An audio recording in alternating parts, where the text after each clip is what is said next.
Good afternoon, everyone. This is Bill Gens again with TopSolid USA. I'm the Sales and Technical Director, and I will be your guide for today's presentation. I believe we're expecting a few more to show up, so I'm just going to give it a few minutes. I see people logging in. As with all of our other presentations, we have my colleagues, Joe Hart, Technical Manager, and Mike Kay, Sales Manager, with us as well. They're paying attention to the questions you guys type in to make sure that we give you guys answers. All right, so why don't we get started, and the rest that are going to join, we'll just catch up. So this is the first of our CAM presentations. This first presentation is all about the U.S. market, okay? So we have some new standard libraries for the U.S. market to announce. We have a few more that we're hoping to sneak out this year as well, but here we go. So we worked on tooling this year, or over the past 12 months, I should say, for the U.S. market.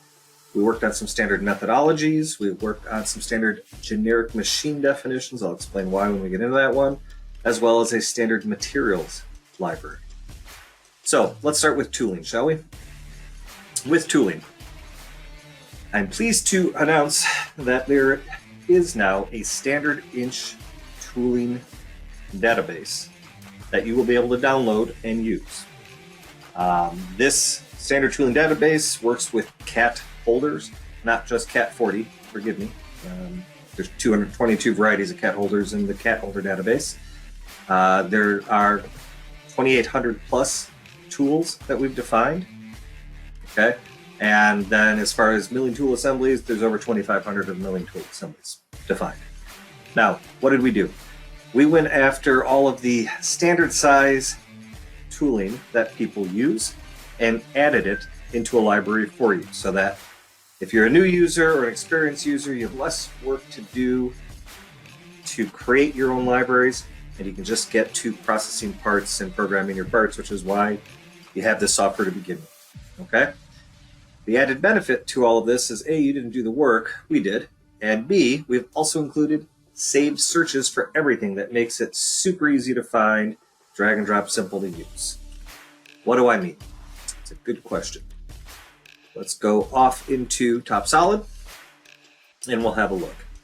So if I go into my fancy CAD assembly tools, for example, this is just to show you guys what's in here. So I have standard broaches in here. I have all of your standard center drills from 00 up to number 10. I have all of your standard flat drills in here, some basic gun drills, your standard spot drills, and of course your twist drills organized by fraction, letter, and number. Okay? And again, it's just so that you don't have to create these things yourself. Now, this is the library. How do we access the library? Well, let's go into a machining file.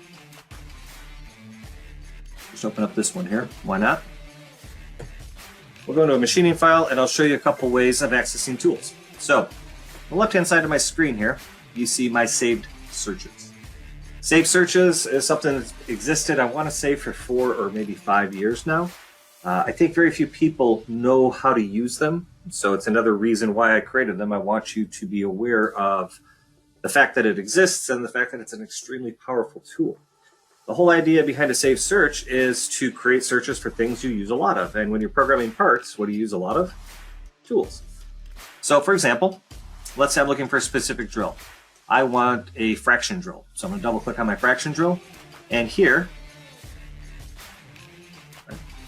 messing around with this beforehand, are all of my fraction drills defined, ready for me to use. Okay, so I want this drill here maybe. You can see it here, perfect, looks good. I can drag and drop this in, specify which pocket I want to put it in, and it's ready to go. And if I go look in my tool manager, here's that tool. We go look, you can see it's got its default stick out distance, everything functions like you'd expect it to function, and off you go. Okay, so this is your standard milling tools. If I go look at another type of tool, let's go look at mills, for example, and I'm going to look at slot mills. Now, One thing that you'll have to do on your side is you'll have to tell TopSolid to increase your search result capability, because there's a lot of tools in here. For example, this is a 2 flute, a 3 flute, a 4 flute tool, and I know it's looking at flutes because right here I have a filter set to number of teeth, then cutting diameter, then cutting length. Okay, down here I can see more results, so I'm going to click that until I don't have it anymore. So there's 237 of these tools. Maybe I'm looking for a 5 flute tool that is a 3/4 inch diameter with 2 3/4 of flute length, right? That's right there.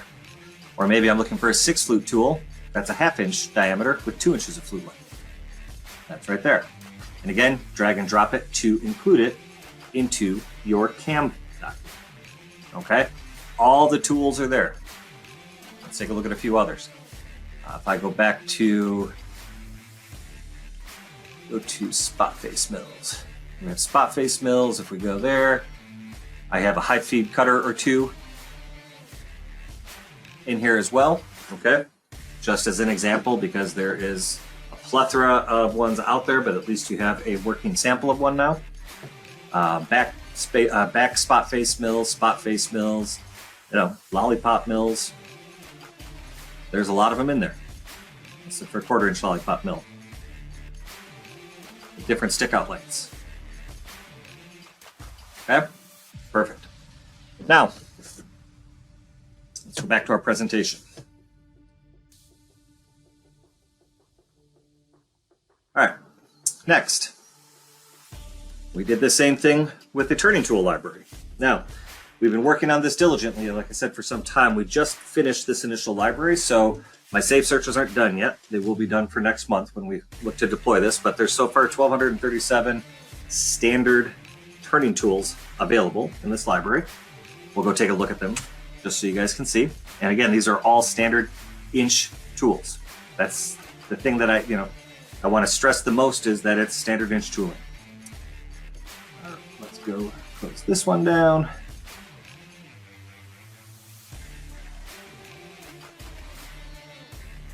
Close you down. There we go. Here's my standard turning tools. All right. So if I look through here, for example, we have some face groovers.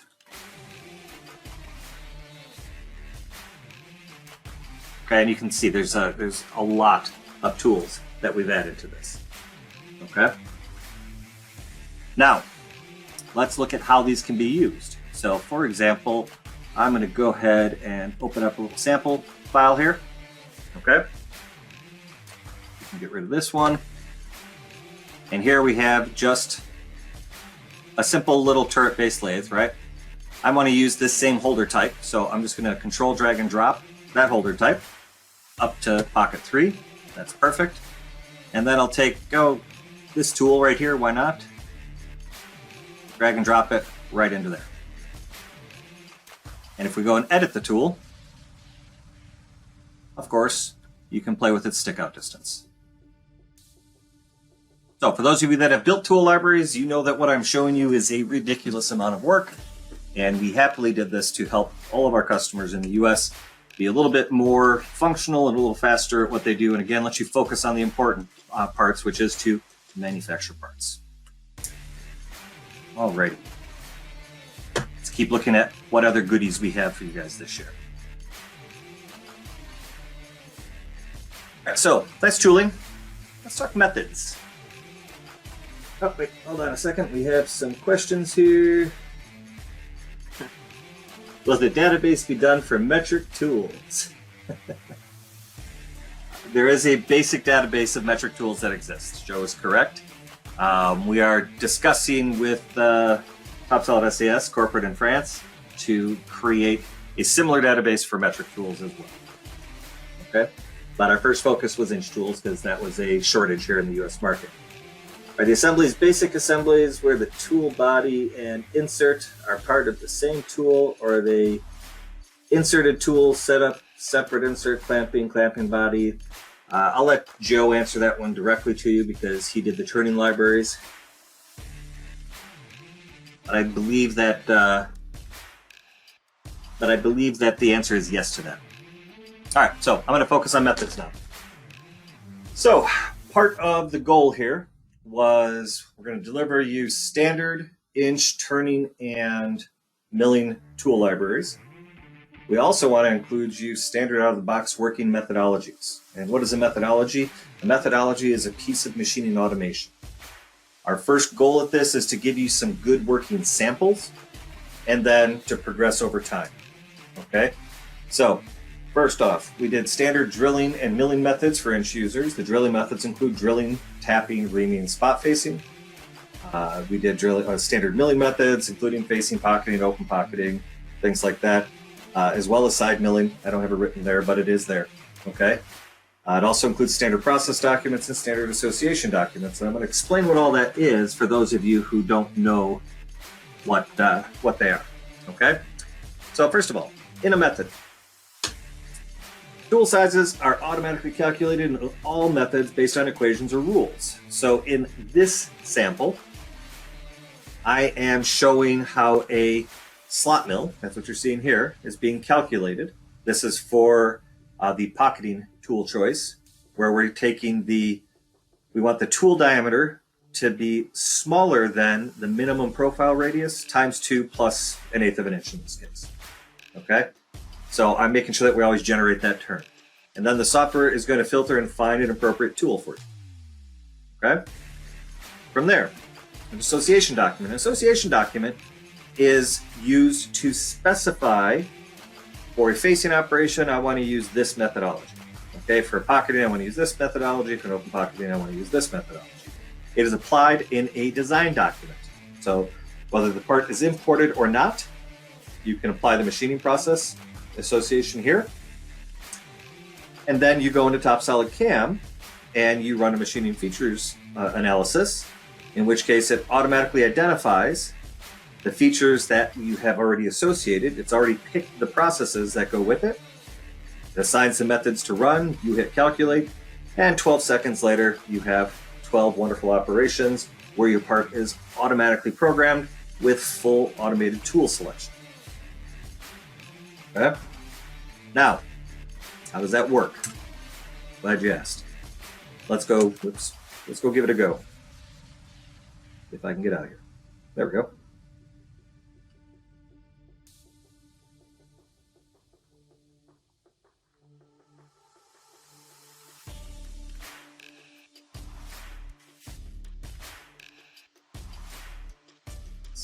This one, I don't want that one. Sorry, guys. There we go. All right, so let's go to our method preparation document here, and this is just to showcase how things work. Okay, and so what I'm going to do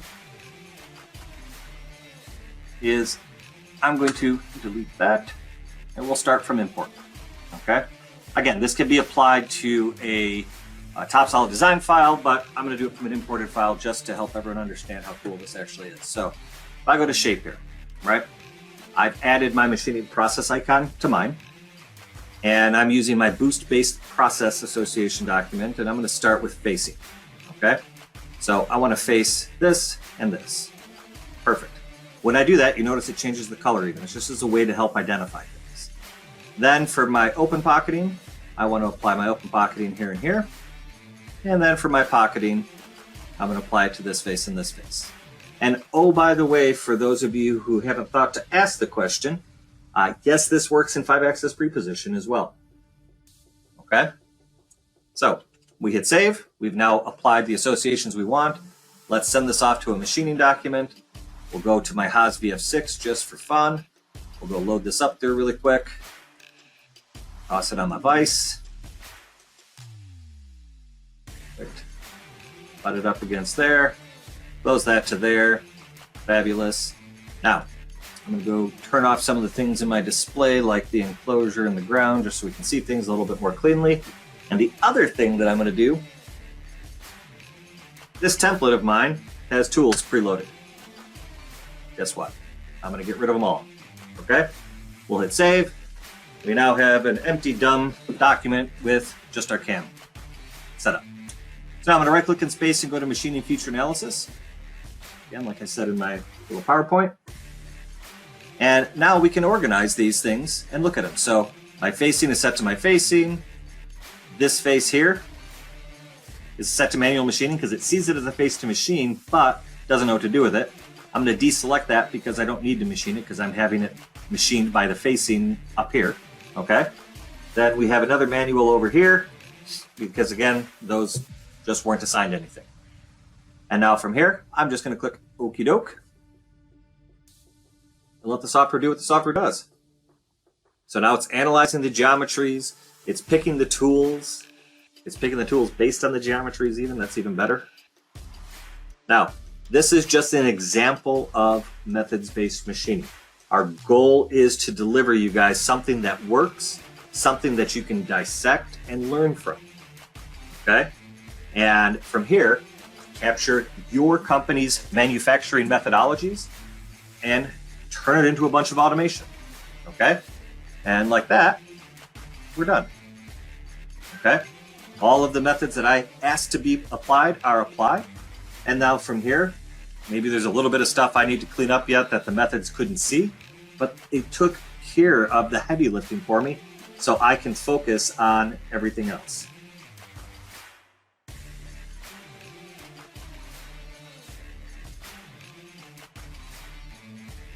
Okay, doke. So, I see one question on there. It says, can we set methods up to use our own personal libraries when it comes to tool selection, or does it pull from other libraries? I see Joe answered something. He said, these standard methods will not reference other tool libraries. They would require modification order search. So, in fact, I'm not picking any specific tools from any specific libraries. In fact, what it's doing is based on what tooling libraries are referenced, is what tools it's going to search. If it cannot find a tool, then it's going to pop up and warn you and say, hey, no tools found. You want to create a new tool. Okay? So all of the libraries that I created, I'm not specifying any specific tool. I may specify a diameter of a tool that I'm looking for, but again, it's going to look based on your references. So it is as useful as possible out of the box. Cool. Alrighty, let's keep going here. I'm going to go back to my presentation here. Next, let's talk about drilling methods. So, forgive the part's boring. It's just a sample to test drilling methods on. But the drilling method includes automatic tool selection, of course. For example, holes that are greater than 5/8 will include a pre-drill operation with a 1/2-inch drill. I was just referencing this before. Okay? And I'll show you guys a little bit of how that functions. In this sample, 33 operations are created in 4 seconds. 21 tools automatically selected. That's pretty awesome. Let's go take a look at it. So we'll close this down.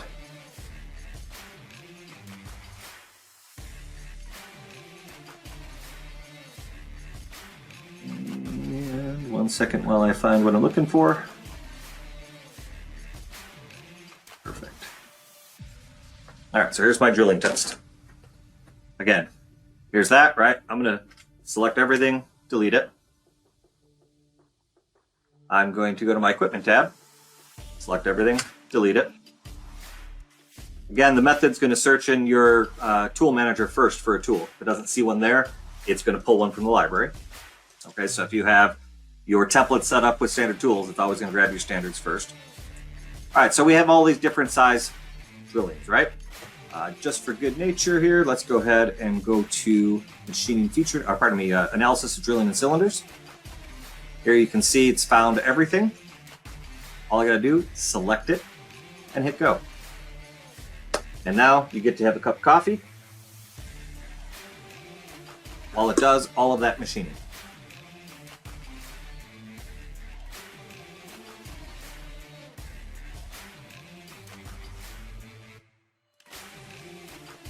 Now, on the drillings, what I did was a little bit different. So, I did some tests on fraction drills, never drills, letter drills. I have my little countersinking operations being done here.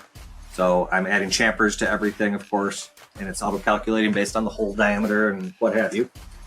But on the bigger diameter holes, remember I said if the diameter is greater than 5/8 of an inch, right? So this diameter is 0.6562. So if we come on down, Here it included a pre-drill with a standard 1/2 inch drill. In the methodology, I'm just specifying to find a 1/2 inch diameter drill. I'm not specifying which tool library to pull it from.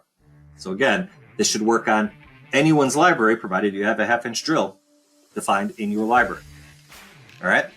And then again, same thing for these big holes here and here. And then we come back in with the on-size drill. Again, 4 or 5 seconds to calculate. All those tools created. What's not to like? Back to our presentation. Next, tapping.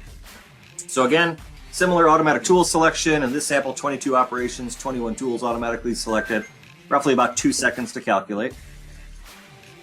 So let's go have a look. We'll go look at tapping. Again, I'm going to delete everything. We'll go back to here. Delete all of our tools.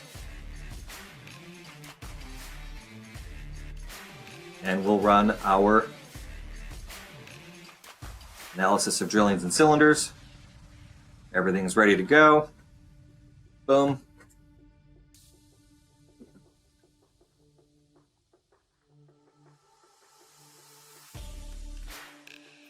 So one of the questions is, can it be intelligent enough to pick fully defined tools with fully assembled tools versus just stick tools?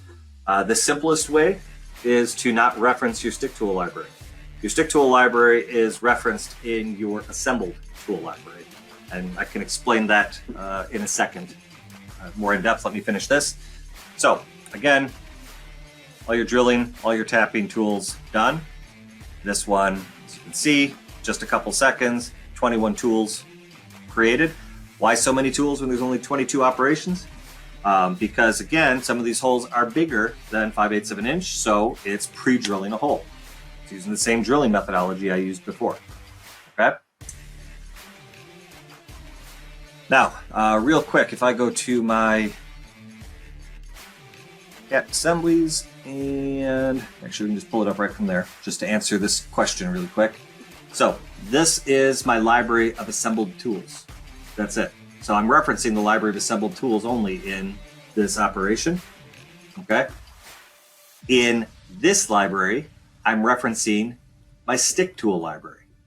So this is all the individual cutters now as families. Okay. So I reference this in this library. This library is what's referenced in the actual machining file because I don't like to use stick tools by themselves typically. Hope that makes sense. Okay, so let's keep going. Got one more sample for you when it comes to methods.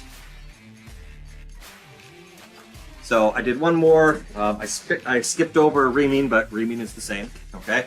I'm going to the spot facing because I did something interesting with spot facing. So with spot facing, again, automatic tool selections, but in this case, different types of tooling for different size spot facing. And what do I mean? Here, you can see that we're plunging. Here, you can see that we're side milling or pocketing. Okay, 17 operations, 13 tools, 4 seconds to calculate. Let's have a look. Back to that again.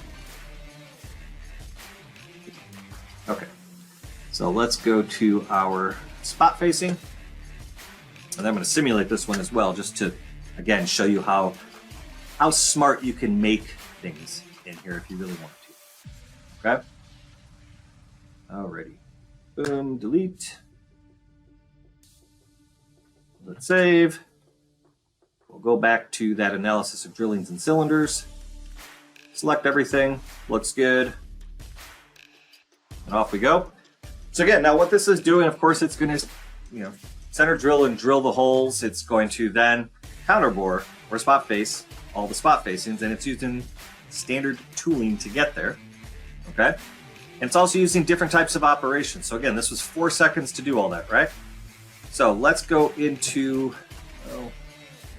let's just do these spot facing simulations, I think. Spot facing, spot facing, spot facings. Yeah, I like that. So we'll come here. Now, what do you notice? It's actually a good old-fashioned counterbore tool that's got the little nip on the end of it. So it's taking that into consideration as it's creating all of these operations.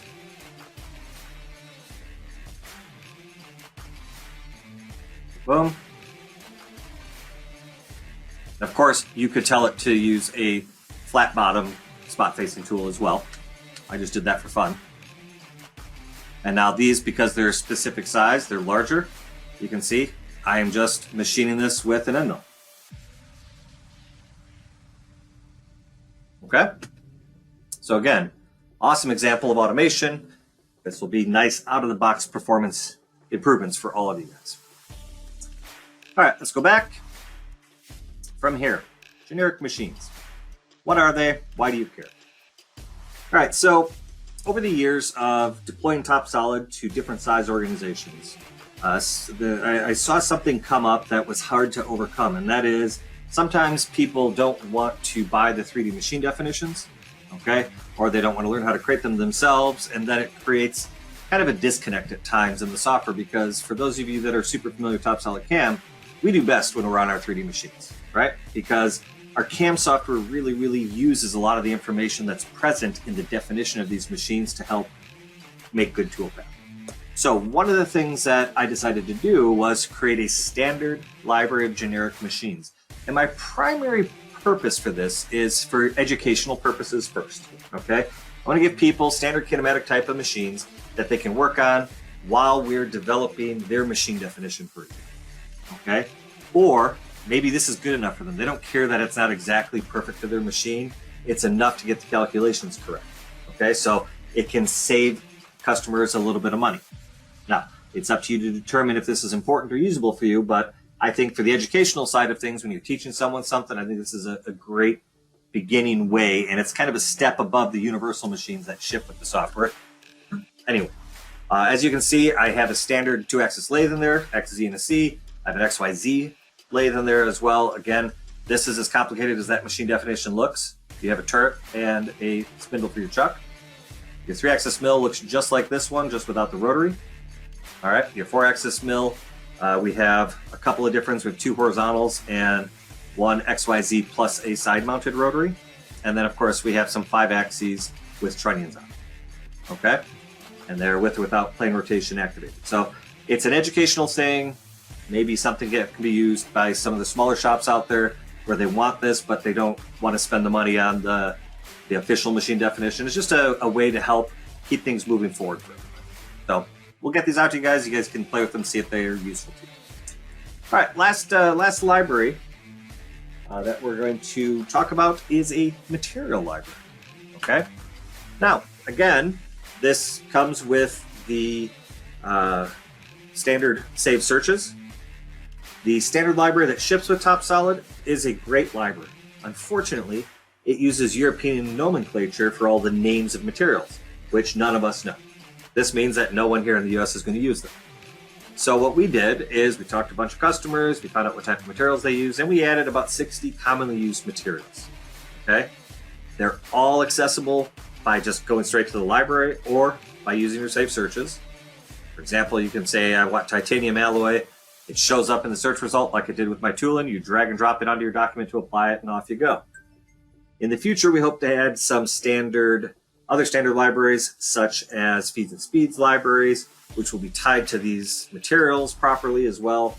So we're going to be continuously working on these types of value-added items on the months to come. Okay? With that said, that is the end of this presentation. So let me look over to the questions. I saw lots of questions come up. Is there anything that was not answered? Or does anyone have any new questions?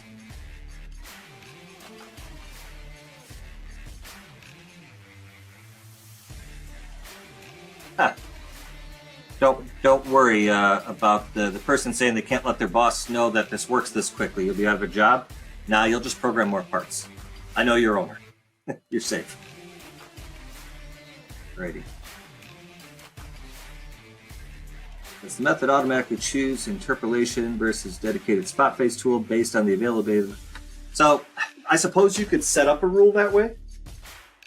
For me, I set up my rules for the spot facing based on sizes, because the standard spot face tools only go up to a certain diameter, and then you switch to an end mill and interpolate it anyway. Some people interpolate everything. So, you could go into the method I have, copy it into your own library, and just delete the section that grabs the nub face spot face mills. So at the end of the day, you should be able to get to your finish line. Again, these methods are not going to be perfect for everybody. The goal of them is that you have working examples that work with inch tooling, works with inch values, and are efficient and created correctly following how methodologies are supposed to work. From there, make copies of them, pick them apart, see what you can do with them. I'd love to see samples you guys put together for your own shops and what you can automate in your manufacturing process. Cool. Does anyone else have any questions? If not, I hope you all enjoyed this first look at TopSolid Cam for 2022. We didn't really show much Cam. In fact, we showed just some things that needed to be done for this marketplace first. So starting tomorrow, we're going to start into the actual Cam operations. The first one tomorrow at 9 a.m. Central Time is to go over drilling improvements.